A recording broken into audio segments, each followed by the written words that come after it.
حضرت امام حسن سے آ کے وظیفہ پوچھا، اس شخص نے کہا حضور اولاد کوئی نہیں تو وظیفہ بتایا، تو آپ نے فرمایا استغفار پڑھا کر۔ اس نے کہا ٹھیک ہے۔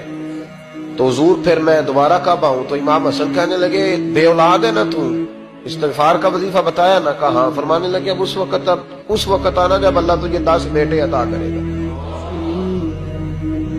کتنے؟ 2 4 نہیں، 10 ہی کہہ دیے۔ تو حضرت امیر معاویہ رضی اللہ تعالیٰ دیکھا، کہنے لگے حسن اتنا بڑا دعویٰ؟ آپ فرمانے لگے میں نے کہہ دیا نا تو اللہ فضل کرے گا۔ ہاں ہاں اللہ خیر کرے گا، خیر ہو جائے گی۔ وہ شخص کئی سالوں کے بعد آیا، کئی سالوں کے بعد، تو حضرت امیر معاویہ کو بھی ساتھ لایا، کہنے لگا حضور اللہ کے فضل سے اللہ نے 10 بیٹے عطا فرمائے، پورے 10 ہی اللہ نے دیے۔ تو حضرت امیر معاویہ کہنے لگے جناب بات تو آپ کی سچی ہو گئی، پر مجھے بھی بتائیے وظیفہ کہاں سے لیا؟ فرمانے لگے قرآن پاک سے، سورہ نوح کی 10 11 12